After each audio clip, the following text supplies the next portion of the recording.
सीधा असर पड़ेगा। फाइनेंशियल टाइम्स की एक रिपोर्ट ने इस कहानी को और बड़ा बना दिया है। बताया जा रहा है कि एक ऑयल टैंकर कंपनी ने करीब $2 मिलियन देकर सुरक्षित रास्ता हासिल किया। हालांकि पेमेंट का तरीका साफ नहीं है। संभावना है कि ये इनडायरेक्ट चैनल से किया गया, लेकिन कोई ऑफिशियल कंफर्मेशन नहीं है। इसका असर सीधे पेट्रोल डीजल की कीमतों और ग्लोबल इकोनॉमी पर पड़ता है। यानी बिना रास्ता बंद किए ही ईरान ने इकोनॉमिक प्रेशर क्रिएट कर रखा है। इतना ही नहीं, अब इस तनाव में दुनिया की बड़ी ताकतें भी सीधे तौर पर सक्रिय होती दिख रही हैं। United Kingdom, France, Germany, Italy, Netherland और जापान जैसे देश अब होर्मुज में जहाजों की सुरक्षा के लिए एस्कॉर्ट सिस्टम का प्लान कर रहे हैं। इनमें से जापान को छोड़कर 5 देश नेटो का हिस्सा हैं, जिससे ये साफ हो जाता है कि ये मुद्दा अब केवल क्षेत्रीय नहीं रहा, बल्कि वैश्विक रणनीतिक टकराव का केंद्र बन चुका है।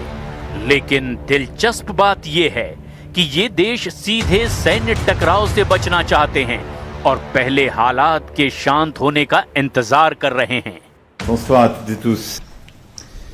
Sur la question du détroit d'Ormuz, nous avons pu là aussi échanger. J'ai redit qu'une fois que la situation serait plus calme, la France était prête avec d'autres nations à prendre la responsabilité d'un système d'escorte de navires dans le détroit, dans le cadre d'une mission qui n'a pas vocation à être une action de vive force. कहानी यही खत्म नहीं होती, बल्कि अब एक और बड़ा और खतरनाक प्लान सामने आ रहा है।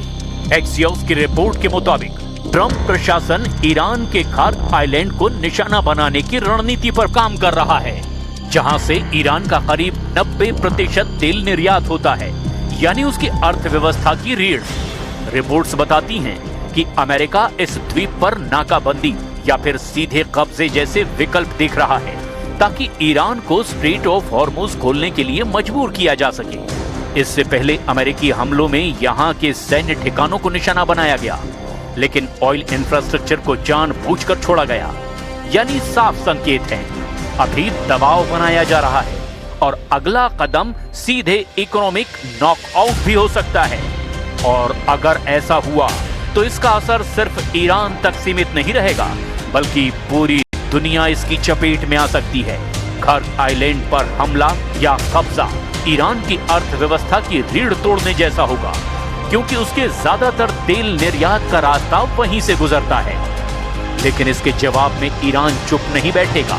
माना जा रहा है कि ईरान खाड़ी क्षेत्र में अमेरिकी सहयोगी देशों जैसे सऊदी अरब और यूएई के ऑयल इंफ्रास्ट्रक्चर को निशाना बना सकता है, जिससे पूरी दुनिया में तेल सप्लाई पर भारी संकट पैदा हो सकता है। ऐसे हालात में कच्चे तेल की कीमतें बेकाबू हो सकती है, वैश्विक बाजारों में हड़कंप मच सकता है